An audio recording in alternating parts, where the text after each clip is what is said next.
In my past life, I casually bought a lottery ticket at the corner store and won $80 million. 3 days later, my pregnant housekeeper, Lily Hall, jumped off a bridge and killed herself. Before she died, she left behind a suicide note and a video recording. She claimed I had verbally abused and beaten her for months, and that I had falsely accused her of trying to seduce my husband, Jaden Sanders, in the video. My voice rang out crystal clear as I hurled insults at her. You little tramp.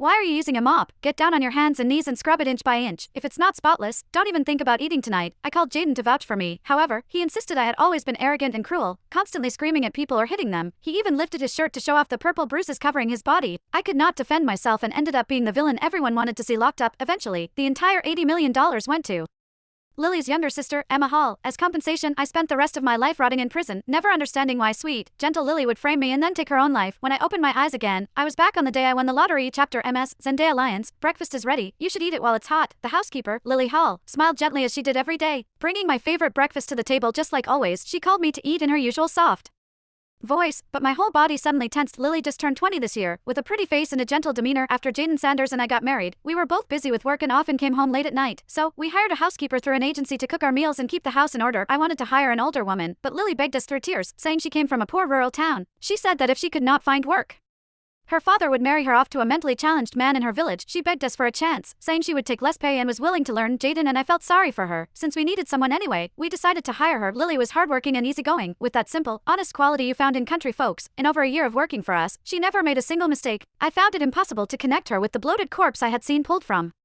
the river in my past life. Just a short while ago, Lily excitedly told me she was pregnant with her boyfriend's baby and would be quitting soon to focus on the pregnancy. MS Lyons, what are you thinking about? Is something wrong with breakfast? I can make you something else. As she spoke, Lily reached to take my plate away. I shook my head, forcing myself to calm down. It's fine. I was just thinking about work. Breakfast is as delicious as always. Lily let out a relieved breath and turned back to wipe down the living room table. I chewed the toast in my mouth, but it tasted like nothing. I could not help but wonder where exactly things went wrong. Just then, Jaden walked out of the bedroom. Lily immediately set down her cleaning cloth and greeted him. Jaden barely glanced at her and just responded with a faint hum. He walked over to me, took the half-eaten dry toast from my hand, and thoughtfully spread some blueberry jam on it. He said, "Honey, what are you thinking about? You even forgot to put jam on your toast." If it were not for my past life, where he furiously called me a monster in front of everyone, I might have actually been fooled by his Mr. Nice Guy act. In my previous life, everyone believed I drove Lily to her death. I pinned all my hopes on Jaden since he knew exactly how I treated Lily every day, but instead, he became the final nail in my coffin. He held Lily's lifeless body, his eyes red as he screamed accusations at me. You bully me and beat me up every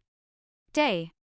But fine, I'm your husband, I can take it no matter what. But Lily was innocent. She worked her heart out for us, and now you've driven her to jump off a bridge. She was carrying a baby. Jaden roared himself hoarse, like a man possessed. He even showed everyone the purple and blue bruises covering his body, proving to them all that I was a violent monster. I could not defend myself and just sat there numbly while people pointed and whispered around me. How could this woman be so heartless?